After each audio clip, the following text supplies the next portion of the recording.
Hey, so the question is, should you have your child's school district pay or get a device for them where it belongs to the school district? Or should you go to an outside or private or outside speech pathologist to have them get a device funded for your child through the insurance company by doing an evaluation, or AAC specialist, speech pathologist, either one or both, and doing an evaluation and then doing a funding report and working hard to get your child their own device that is theirs. So it's a good question, right? So this is what I heard today about my area. I'm not sure about your area, but where I'm servicing private clients, the school districts, some of them are changing their policies with devices. So some of them, I actually know a family where there are two children have the device, and the older one is older and he's always been able to bring his device home. The younger one just recently got a device, and the school changed their policy so that sibling cannot bring the device home.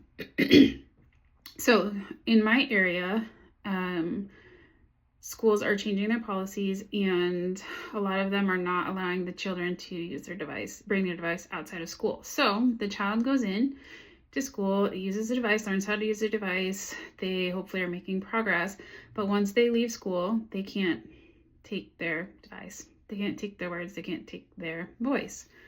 Not home for the evening, not home for the weekend, and not home for vacations or summer. So if you're in that sort of situation, you may want to think about having an outside private, like in a clinic or private speech pathologist, do private practice, work on getting a device for your child so that they can have it wherever they go and it is theirs to bring everywhere. Another thing is that, let's say your school district has the policy where the child can take the device home, and maybe that won't change. But if you guys decide to move and your child goes to another district, there's no guarantee that district will, so your old district, the device still belongs to them, so that stays there, and you have to go to the new district, and the new district that you go to, the policy may not be that the child can take their device home outside of school at all. So if your child has their own device and you move, it's not going to be an issue. And then lastly, I just heard that this is happening in my area. Again, I don't know about where you guys are, but this one was the most unfortunate for me to hear today.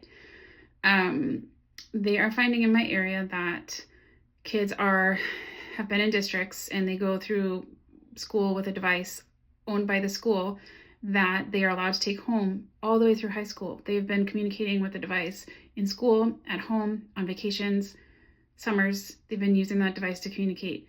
And guess what? Then they graduate high school and the device belongs to the school district. And so then after using a device like all the time for their school years, they don't have a device anymore. So it's like, that's the one that broke my heart. It's like they have been having a voice and communicating for years at school, and then they graduate and they don't have a voice anymore. They don't have their communication anymore. And so what I was told was that when that happens, then either them, depending on who's making decisions, them or their parents now have to find a speech pathologist or AAC specialist, or someone who does both or whatever, to apply, go through the whole process of evaluation, assessment, and funding reports and everything to try to get them a device through the insurance company. And unfortunately in my area, I guess is what I was told, is there are not a lot of speech pathologists. There's not enough to assist these kiddos or these young adults like promptly, or I don't know, they're on waiting lists and all kinds of things. So if you're a parent and your child has a device, or you're thinking about getting your child a device, or they have a device in school, just think about those things so that, you know, if you move, or if your child graduates and then the device is owned by the school, or you move and the new district doesn't allow the kids to take them home, it just may be worth it to have an outside, if you're able to, if you have insurance, go to a private speech pathologist or outside clinic or whatever to attempt to get a device funded by insurance and owned by your kiddo and you, so that you don't have to worry about that. That's all. I just learned a lot of that today, and I just wanted to share in case it's helpful for parents who are trying to decide if they should just stick with the school's device, or if they have insurance, go through insurance to own it. All right. I hope this is helpful, guys. Take care.